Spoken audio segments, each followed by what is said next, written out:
Sophie était magnétique. Un regard de ses yeux verts, et les hommes avaient été captivés. Elle possédait une aura de mystère et d'aventure. Pourtant, Sophie nourrissait un désir secret, une attirance pour les hommes mariés. Ce n'était pas un jeu pour elle, mais une compulsion qu'elle ne comprenait pas. Elle était attirée par l'interdit, l'amour impossible. Chaque nouvelle rencontre était une promesse d'évasion.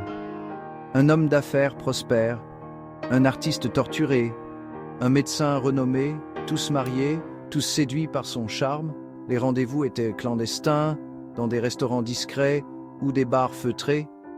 Sophie se laissait envoûter par leurs histoires, leurs confidences, oubliant l'épouse, la famille, la moralité. L'excitation était palpable. Chaque message volé, chaque appel manqué, chaque rencontre brève et passionnée alimentait son désir. Sophie se sentait vivante, désirable, irrésistible. Mais derrière cette façade de confiance, une ombre grandissait, le spectre de la culpabilité et de la solitude. Les nuits étaient les plus difficiles. Seule dans son grand appartement, Sophie repensait aux promesses murmurées, aux regards complices. Elle savait que ces hommes ne quitteraient jamais leur femme. Elle n'était qu'une parenthèse dans leur vie bien rangée. Les mensonges ont commencé à la ronger. Le goût amer du secret la poursuivait comme une ombre. Elle voyait la douleur dans les yeux de ces femmes trompées, la confiance trahie. Sophie réalisa qu'elle n'était pas différente de ces femmes, qu'elle méritait elle aussi l'amour véritable. Un soir, après un rendez-vous particulièrement froid et distant, Sophie s'est effondrée. Les larmes coulaient sur son visage, mélange de colère, de tristesse et de dégoût de soi. Elle ne se reconnaissait plus. Où était passée la jeune femme joyeuse et pleine de vie? Elle était devenue l'ombre d'elle-même, prisonnière d'un cycle destructeur. Sophie a évité les miroirs pendant des jours. Elle ne supportait plus de voir le reflet de ses actes. Elle était perdue, brisée. Un matin, en croisant le regard d'une vieille dame dans la rue, elle a vu de la pitié dans ses yeux. Ce regard a été un électrochoc. Sophie a compris qu'elle devait changer. C'était comme si un miroir s'était brisé, la libérant de son emprise.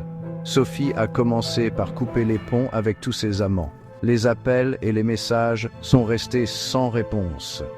La culpabilité la rongeait toujours, mais elle était déterminée à se reconstruire. Elle a cherché du réconfort auprès de ses amis, s'est inscrite à des cours de peinture, a recommencé à écrire. Petit à petit, elle a retrouvé le goût de la vie, la joie simple d'exister sans mensonge ni artifice. Sophie a compris que le véritable amour ne pouvait naître que de la vérité, du respect et de l'engagement. Un soir d'automne, dans un petit café animé, Sophie a rencontré Antoine. Il n'était ni riche, ni célèbre, ni marié. C'était un homme simple, avec un sourire chaleureux et des yeux qui brillaient d'intelligence. Ils ont parlé pendant des heures, de tout et de rien. Pour la première fois depuis longtemps, Sophie s'est sentie comprise, acceptée pour qui elle était vraiment. Antoine ne connaissait rien de son passé, mais il sentait que Sophie portait un lourd fardeau. Il l'a aimée avec patience et tendresse, l'aidant à guérir ses blessures. Avec lui, Sophie a découvert la beauté d'une relation basée sur la confiance et la sincérité. Leur amour était un refuge, un havre de paix, où elle pouvait enfin être elle-même.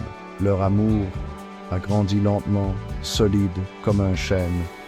Sophie a finalement trouvé la paix intérieure qu'elle recherchait depuis si longtemps.